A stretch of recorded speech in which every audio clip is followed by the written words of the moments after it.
सबसे पहले मैं दीपचंद आप सभी का बहुत बहुत आज की इस वीडियो में आपका स्वागत करता हूं और आज आप सबके बीच में कक्षा 10 का हिंदी लेकर के आए हैं। कृपया आप लोग ध्यान दीजिएगा। चलिए देखें, आज सूरदास जी का है। जैसा कि आप जानते हैं कि भक्ति काल के कृष्ण भक्ति शाखा के सबसे बड़े कवि माने जाते हैं सूरदास जी। वात्सल रस के सम्राट माने जाते हैं। इन्होंने श्री कृष्ण का जो वात्सल छवि का वर्णन किया है वैसा आज तक कोई कवि कर नहीं पाया है। तो देखिएगा इनके सूरदास के द्वारा रचित पद के बारे में। पहले हम इसको पढ़ते हैं। चरण कमल बंदो हरि राई, चरण कमल बंदो हरि राई, चरण कमल बंदो हरि राई, हरि राई, हरि राई, हरि राई, हरि राई, चरण कमल बंदो हरि राई। जाकी कृपा पंगु गिर लांघै, अंधे को सब कुछ दर्शाई, चरण कमल बंदो हरि राई, चरण कमल बंदो हरि राई। बहिरो सुने गुंग पुनि बोले, बहिरो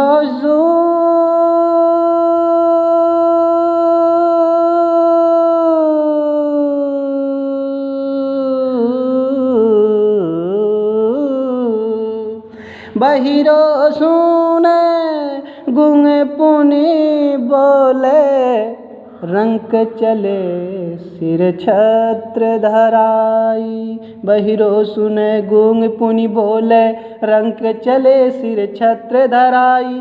सूरदास स्वामी करुणा में बार बार बंदोती पाई। बहिरो सुने गूंग पुनि बोले, बहिरो सुने गुंग पुनि बोले, रंक चले सिर छत्र धराई। सूरदास स्वामी करुणा में बार बार बंदोती पाई। चरण कमल बंदो हरि राई, चरण कमल बंदो हरि राई।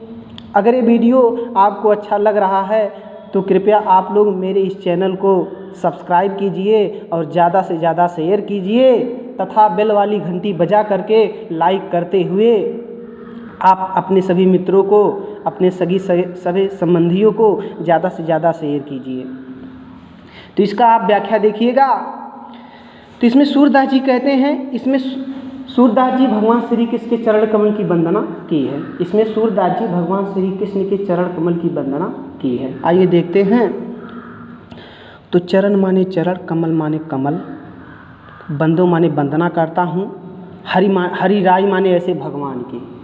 देखो, राई माने मतलब राजा होता है, लेकिन यहाँ जो है बड़े से लिया गया है, ठीक है, महान से लिया गया है। तो चरण कमल बंदो हरि राई, चरण माने चरण, कमल माने कमल का, अर्थात जिसका जो चरण है वो कमल का है।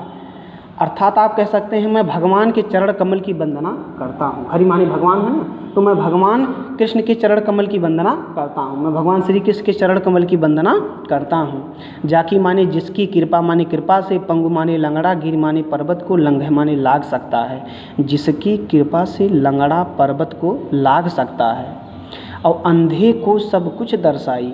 अंधे माने अंधे को, सब माने सब कुछ, दर्शाई माने दिखाई देने लगता है। और जिसकी कृपा से अंधे को सब कुछ दिखाई देने लगता है। बहिरो सुने गूंग पुनि बोले, बहरा माने बहरा व्यक्ति, सुने माने सुनने लगता है। बहरा व्यक्ति पुनः सुनने लगता है। और गूंगा पुनः बोलने लगता है। और रंक चले सिर छत्र धराई, और रंक माने गरीब, चले माने चल सकता है, सिर माने सिर पर, छत्र माने छत्र, धराई माने धारण करके। और गरीब आदमी अपने सिर पर छत्र धारण करके चल सकता है जिनकी कृपा से। कहने का मतलब रंक और राजा में कोई अंतर नहीं है, अर्थात एक गरीब आदमी भी मुकुटधारी राजा बन सकता है, वह भी अपने सिर पे छत्र धारण करके चल सकता है जिनकी कृपा से। किसकी कृपा से? भगवान श्री कृष्ण के कृपा से। और सूरदास स्वामी करुणा में, सूरदास जी कहते हैं ऐसे करुणा में स्वामी के चरणों की बार बार बंदोती है पाई, ती माने उनके, पाई माने चरणों की। अर्थात सूरदास जी कहते हैं ऐसे करुणा में स्वामी के चरणों की मैं बार बार वंदना करता हूँ। सूरदास जी कहते हैं ऐसे करुणा में स्वामी के चरणों की मैं बार बार वंदना करता हूँ। तो आप क्या बोलोगे? आप बोलोगे मैं भगवान श्री कृष्ण के चरण कमल की वंदना करता हूँ, जिसकी अनुपम कृपा से लंगड़ा व्यक्ति पर्वत को नाप सकता है, और अंधे को सब कुछ दिखाई देने लगता है, और बहरा व्यक्ति सुनने लगता है, और गूंगा पुनः बोलने लगता है, और गरीब आदमी अपने सिर पे छत्र धारण करके चल सकता है, अर्थात गरीब आदमी भी मुकुटधारी राजा बन सकता है। बहरा व्यक्ति सुनने लगता है, गूंगा बोलने लगता है, गरीब आदमी अपने सिर पर छत्र धारण करके चल सकता है। सूरदास जी कहते हैं कि ऐसे करुणा में स्वामी के चरणों की मैं बार बार वंदना करता हूँ।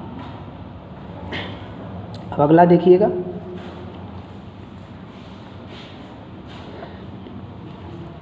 अभिगत गति कछु कहत न आवे, अभिगत गति कछु कहत न आवे, अभिगत गति कछु कहत न आवे, गति कछु कहत न आवे, अभिगत गति कछु कहत न आवे। जम गूंगे मीठे फल को रस अंतर्गत ही भावे, अभिगत गति कछु कहत न आवे, अभिगत गति कछु कहत न आवे, अभिगत गति कछु कहत न आवे। अभिगत गति कछु कहत न आवे, अभिगत गति कछु न आवे। जब गूंगे मीठे फल को रस अंतर्गत ही भावे, अभिगत गति कछु कहत न आवे, अभिगत गति कछु कहत न आवे। परम स्वाद सब ही सुनिरंतर, अमित तो सब उपजावे, मन बानी को अगमय अगोचर, सो जाने जो पावे, अभिगत गति कछु कहत न आवे, अभिगत गति कछु कहत न आवे। रूप रेख गुण जाति जुगत बिन निरालंब कित धावे, रूप रेख गुण जाति जुगति बिन निरालंब कित धावे, रूप रेख गुण जाति जुगति बिन निरालंब कित धावे, रूप रेख गुण गुण जाति जुगति बिन निरालंब कित धावे, निरालंब कित धावे, रूप रेख गुण जाति जुगति बिनु निरालंब कित धावे। सब विधि अगम विचार ही ताते, सुर सगुन पद गावे, अभिगत गति कछु कहत न आवे, अभिगत गति कछु कहत न आवे। इसमें इसका व्याख्या देखिएगा। इसमें भगवान कवि सूरदास जी ने निराकार ब्रह्म का खंडन करते हुए कहता है, इसमें निराकार ब्रह्म की महत्ता का वर्णन करते हुए कहते हैं, कहने का मतलब ये है कि सूरदास जी जो है निराकार ब्रह्म के ऊपर कोई विश्वास नहीं है। वे जो है सूरदास जी भगवान श्री कृष्ण के सगुण रूप का ही गुणगान करते हैं। वो निराकार ब्रह्म का वर्णन नहीं करते हैं। ब्रह्म दो प्रकार के होते हैं, एक सगुण ब्रह्म, एक निर्गुण ब्रह्म होता है, साकार ब्रह्म और निराकार ब्रह्म। तो साकार माने जिसमें भगवान का आकार होता है उसे कहते हैं साकार, और जिसमें भगवान का आकार ना उसे कहते हैं निराकार। तो सूरदास जी किस ब्रह्म के उपासक हैं? साकार ब्रह्म के, श्री कृष्ण के साकार। ठीक है, सूरदास के आराध्य देव का नाम क्या है? श्री कृष्ण। आइए देखते हैं। तो अभिगत गति, तो गति माने गति, अभिगत माने जिसकी कोई गति ना हो, जिसकी कोई गति ना हो, तो आप बोल सकते हैं निराकार ब्रह्म। ठीक है, क्योंकि निराकार ब्रह्म की तो कोई गति नहीं, उसको आप कैसे जान सकते हैं जब वो दिखाई नहीं देता है। लेकिन श्री कृष्ण जो है जब घुटनों के बल चलते हैं, ठीक है, जब क्रीड़ा करते हैं तो साक्षात दिखाई देता है। तो ध्यान दीजिएगा।